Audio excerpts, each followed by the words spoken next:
तैसे करके उन लोगों से खुद को छुड़ा लेता है और फौरन जाकर डैनी के गले से पट्टा खोलकर डैनी से कहता है कि इन सबको खत्म करो। पट्टा खुलते ही डैनी उन लोगों पर टूट पड़ता है और उन गुंडों को बुरी तरह मारता है। यहाँ और गुंडे भी आ जाते हैं पर डैनी उनको भी मार गिराता है। इसके बाद विक्टर डैनी को लेकर उस जगह पर जाता है जहाँ पर वो आदमी बिजनेस डील कर रहा था। वहाँ जाकर डैनी उस आदमी को पकड़ता है और उसे उठा कर फेंकता है। अब जाकर उस आदमी की सारी हेकड़ी निकल जाती है और वो आदमी विक्टर से कहता है कि तुम मुझसे जो चाहिए वह ले जाओ, बस मेरी जान डैनी से छुड़ा दो। विक्टर को पता था कि यह आदमी डायमंड और सोने का स्मगलर है, इसलिए वह सीधा जाकर उस आदमी के बैग में से सारा का सारा सोना और हीरा उठा लेता है। यहाँ हम टॉम नाम के एक आदमी को देखते हैं जो इल्लीगल फाइट्स करवाता था और वह डैनी के फाइटिंग स्किल्स को देखकर उससे काफी इंप्रेस हो जाता है। वही विक्टर को उस आदमी से पैसों के बदले में सोना और हीरा मिल चुका था, लेकिन फिर भी वह डैनी पर काफी गुस्सा होता है क्योंकि अंदर विक्टर गुंडों से मार खा रहा था और डैनी उसे बिना कुछ किए देख रहा था। इसलिए विक्टर के आदमी डैनी को लात मारकर गाड़ी में बिठा देते हैं और सीधा अपने अड्डे पर पहुंचते हैं। और वहां विक्टर अपने आदमियों से कहता है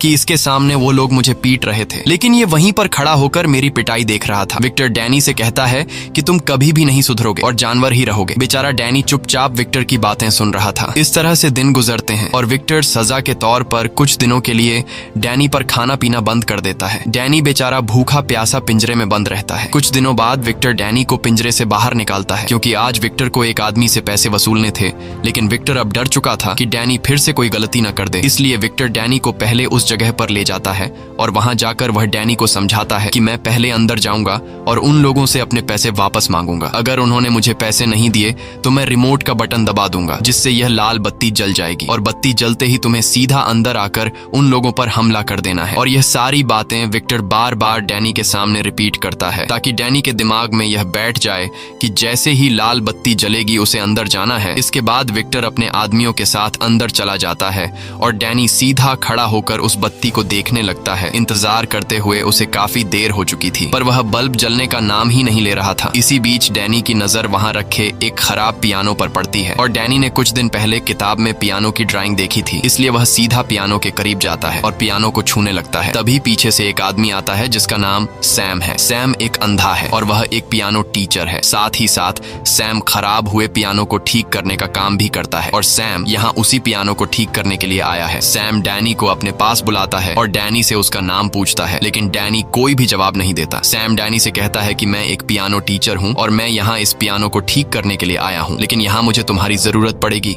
वह डैनी से कहता है कि मैं पियानो के दूसरे साइड पर जा रहा हूँ, जब मैं बटन दबाने को कहूँ तब तुम पियानो के बटन दबाना। इस तरह से डैनी पियानो बजाता है और पीछे से सैम पियानो का सुर ठीक करने लगता है। पियानो बजाते हुए डैनी को काफी मजा आ रहा था और इसी चक्कर में उसका ध्यान लाल बत्ती से हट जाता है। इसी बीच सैम डैनी से कहता है कि मेरे कानों में टिक टिक की आवाज आ रही है, क्या तुम्हें भी वो आवाज सुनाई दे रही है? ये सुनकर डैनी फौरन उस बत्ती की तरफ अपनी नजर घुमाता है और देखता है कि वह लाल बत्ती जल बुझ रही है। यह देखकर डैनी दौड़ते हुए सीधा विक्टर के पास पहुंचता है, लेकिन अब काफी देर हो चुकी थी। गुंडों ने विक्टर को पीट पीट कर उसका बुरा हाल कर दिया था।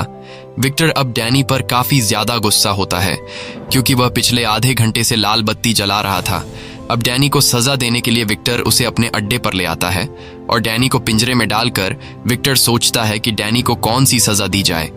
तभी विक्टर का आदमी विक्टर के पास आता है और उससे कहता है कि बॉस तुमसे कोई मिलना चाहता है, लेकिन विक्टर अभी किसी से मिलने की हालत में नहीं था, इसलिए वह उस आदमी से मिलने से इनकार कर देता है। पर तब विक्टर का आदमी कहता है कि वो आदमी बहुत ज्यादा पैसों वाला है जिसके काम के बदले हमें काफी मोटी रकम मिल सकती है। यह सुनकर विक्टर फौरन मान जाता है और वह उसे अंदर आने को कहता है। वह आदमी